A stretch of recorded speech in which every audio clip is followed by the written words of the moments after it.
بسم اللہ الرحمن الرحیم۔ تمام دیکھنے اور سننے والے دوستوں کو لائف ان اسلام آفیشیل ٹی وی کی طرف سے محبت و برا سلام۔ تاریخی کتب میں بہت ایسے واقعات درج ہے جو کہ اسلام سے پہلے گزرے انبیاء کے بارے میں ہیں، جن کو اسرائیلیات کہا جاتا ہے، یعنی ایسی کہانیاں جو کہ بنی اسرائیل کی زبانوں سے سن کر مسلمانوں میں مشہور ہوئی۔ ان میں ملکہ ازابیل کی کہانی بہت مشہور ہے، جو کہ حضرت سلیمان علیہ السلام کی وفات کے بعد ملکہ بنی تھی۔ ان کی کہانی بہت مشہور اور سبق آموز ہے۔ حضرت سلیمان علیہ السلام کی دور میں بنی اسرائیل کی سلطنت عروج پر تھی۔ آپ علیہ السلام کے انتقال کے بعد ان کے بیٹے احبام کی دور میں سلطنت دو حصوں میں بٹ گئی۔ جنوبی فلسطین میں یہودیہ نام کی ایک سلطنت قائم ہوئی، جبکہ شمالی فلسطین میں اسرائیل کے نام سے ایک ریاست کا قیام ہوا۔ ان دونوں سیدہ یعنی موجودہ لبنان کے شہزادی ایزابیل کی خوبصورتی کی چرچے ہر جگہ عام تھے۔ چنانچہ اسرائیل کا بادشاہ، جس کا نام اخیب تھا، اس سے شادی کر کے اسرائیل لے آیا۔ ان دونوں لبنان اور شام میں بال کی پوجا کی جاتی تھی۔ قنیقی اقوام کا ایک قدیم دیوتا تھا۔ اخیب اول درجے کا زن مرید ثابت ہوا اور اپنی ملکہ ایزابیل کے کہنے میں آ کر بال کی پوجا شروع کر دی۔ اخیب نے اسرائیل کی صدر مقام سامریہ میں بال کا بہت بڑا اور عالیشان مندر تعمیر کیا۔ اس کو دیکھ کر اس کے رعایا بال دیوتا کی پوجا کرنے لگے۔ اس طرح سامریہ شہر کا نام بعلبکہ یعنی بال کا شہر پڑ گیا۔ پورے ملک میں بال کی عبادت گاہیں تعمیر ہو گئی اور اس کے نام پر قربانیاں دی جانے لگی، اور یوں یہودی حضرت موسیٰ علیہ السلام کے بتائے ہوئے دین سے منحرف ہو گئے۔ اسی وقت میں بھی چند اللہ والے لوگ تھے جو لوگوں کو بری کاموں سے روکتے اور اللہ تعالیٰ کی طرف بلاتے۔ انہی حضرات میں ایک نیک بزرگ یرمیہ بھی تھے۔ بال کی پوجا کی ایک خاص دن ملکہ ایزابیل اور بادشاہ اخیب بال کے مندر میں موجود تھے اور پوجا زور شور سے جاری تھے۔ تب یرمیہ اخیب کے پاس آئی، اسے سمجھانے کی کوشش کی کہ بت پرستی چھوڑ کر اپنی دین حق کی طرف لوٹ آئے۔ اخیب تو اس بات پر خاموش رہا، مگر ملکہ ایزابیل پوجا میں خلل ڈالنے پر بڑک اٹھی اور اپنی سپاہی کا نیزہ لے کر حضرت یرمیہ کی سینے میں ڈال دیا۔ آپ ایک دل خراش آہ کے ساتھ زمین پر گر گئے، مگر آپ کی نظر بدستور ایزابیل پر جمی رہی۔ آپ نے مرنے سے پہلے ایزابیل سے کہا، تو نے مجھے حق گوئی کی پاداش میں مار ڈالا ہے، اب تو انتظار کر جب تو اس طرح ماری جائے گی اور جنگلی کتے تیرا گوشت نوچ نوچ کر کھائیں گے۔ اس کے بعد زن مرید اخیب اور ایزابیل وہاں سے چلے گئے۔ اس واقعے کے بعد اہل ایمان کے حوصلے کافی پست ہو چکے تھے۔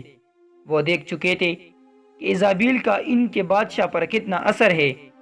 وہ خوبصورت ہونے کے ساتھ ساتھ انتہائی مغرور اور سفاک تھی۔ صرف ایک عورت نے پوری بنی اسرائیل کو بت پرستی کے راہ پر ڈال دیا تھا۔ اس کے بعد اللہ تعالیٰ نے حضرت الیاس علیہ السلام کو بنی اسرائیل پر نبی مبعوث کیا۔ حضرت الیاس علیہ السلام جیلاد شہر کے رہنے والے تھے۔ بائبل میں آپ کا تذکرہ ایلیا کے نام سے موجود ہے۔ آپ سامریہ میں اخیب کے دربار میں تشریف لے گئے اور اسے سمجھانے کی کوشش کی، لیکن اخیب اور اس کے بیوی نے آپ کی ایک نہ سنی اور کہا، اب عظیم بال ہی ہمارا دیوتا ہے۔ یہ سن کر آپ وہاں سے سرزمین عرب کی طرف تشریف لے گئے اور وہاں تبلیغ کرنے لگے، لیکن آپ کے جانے کے بعد سامریہ میں بارش بند ہو گئی۔ بال کے نام پر خوب چڑھائے اور قربانیاں دی گئی، مگر نتیجہ بے سود قحط اتنا بڑھ گیا کہ لوگ لوٹ مار پر اتر آئے، یہاں تک کہ بادشاہ کے محل کا گھیراؤ کر لیا اور اس کے کچھ حصوں کو آگ لگا دی گئی۔ اب بادشاہ انتہائی پریشان ہوا۔ حضرت الیاس علیہ السلام کو ڈھونڈ کر ان سے بارش کے لیے دعا کی درخواست کی، لیکن یہ بات ایزابیل اور بال کے پجاریوں کو ناگوار گزری اور وہ حضرت الیاس علیہ السلام کی مخالفت پر اتر آئے۔ حضرت الیاس علیہ السلام نے تجویز پیش کی کہ تم اپنے معبود بال کے نام کی قربانی دو اور میں اللہ کے نام کی قربانی دوں گا۔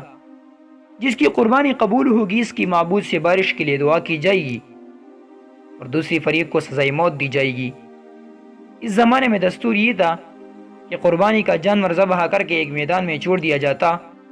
قبولیت کی نشانی یہ تھی کہ غیب سے ایک آگ نمودار ہو کر قربانی کے جانور کو جلا دی تھی۔ غیبی آگ نے حضرت الیاس علیہ السلام کی قربانی کو جلا کر راکھ کر دیا۔ یہ دیکھ کر بادشاہ کے اوپر درس طاری ہو گیا۔ اس نے حضرت الیاس علیہ السلام سے معافی مانگی اور بچاریوں کے قتل کا حکم دے دیا۔ یہ دیکھ کر حضرت الیاس علیہ السلام نے اللہ کی حضور بارش کی دعا کی۔ دعا قبول ہوئی، خوب بارش برسی اور خوشحالی لوٹ آیا۔ عقیب محل لوٹا تو ایزابیل نے اسے دوبارہ گمراہ کر دیا اور دونوں نے حضرت الیاس علیہ السلام کی جان کی دشمن بن گئے، اور یہ ملک دوبارہ بت پرست، شراب نوشی، زنا اور دیگر برائیوں کا مرکز بن گیا۔ اس کے ساتھ ساتھ یہودیہ میں بھی بت پرستی عام ہو گئی، کیونکہ ایزابیل کی جو بیٹی تھی اس کی شادی یہودیہ کے بادشاہ یہورام سے ہوئی تھی۔ یہورام اور اس کے ساتھ پورا فلسطین بعل پرست بن گیا۔ حضرت الیاس علیہ السلام نے انہیں سمجھانے کی آخری کوشش کی، لیکن یہورام اور عقیب دونوں نے آپ کی بات حقارت سے ٹکرا دی۔ اب عذاب کی باری تھی۔ اسرائیل اور یہودیہ کی سرحد پر کچھ وحشی قبائل آباد تھے جو کبھی کبھی سرحدوں پر لوٹ مار کیا کرتے تھے، اور وہ اتنی طاقتور ہو گئے تھے کہ انہوں نے یہودیہ پر چڑھائی کر دی۔ سارے شہر میں لوٹ مار کر کے آگ لگا دی گئی۔ ایزابیل کے بیٹی کو اٹھا کر اپنے ساتھ لی گئی۔ یہودیہ کے بادشاہ یہورام نے چپتے چپاتے ایک غار میں پناہ لی، جہاں اسے ایسی بیماری لاحق ہو گئی اس کی آنتیں اس کے جسم سے باہر نکل آئی۔ پھر انہیں وحشی قبائل نے اسرائیل کا رخ کیا اور سارے شہر کو تخت و تاراج کر دیا۔ عقیبہ اور اس کے بیٹے کو قتل کر دیا گیا، جبکہ ملکہ ایزابیل، جسے اپنی طاقت کا غرور تھا، جب وہ مری تو ان کے جسم میں ایک نیزہ پیوست تھا۔ پھر لوگوں نے اپنے آنکھوں سے یہ منظر دیکھا کہ بہت سارے جنگل و کتوں نے اس کے لاش نوچ نوچ کر کھا رہے تھے۔ یہ وہی بد دعا تھی جو بزرگ یرمیہ نے اپنی شہادت کے وقت ایزابیل کو دی تھی۔ اس کی موت کے وقت نہ تو اس کا دیوتا کام آیا، نہ لشکر، نہ ہی حسن۔ اللہ تعالیٰ سے دعا ہے کہ اللہ تعالیٰ ہمیں صحیح راستے پر چلنے کی توفیق عطا فرمائے اور ایسی غلیظ موت سے ہمیں بچائے۔ معزز سامعین کرام، آپ سے ہماری درخواست ہے، اگر آپ کو ایسی ویڈیوز پسند ہے تو آپ ہمارے چینل کو سبسکرائب کریں اور اس بیل کو بھی دبائیں تاکہ آپ کو ہماری نئی ویڈیو جلدی پہنچ سکے۔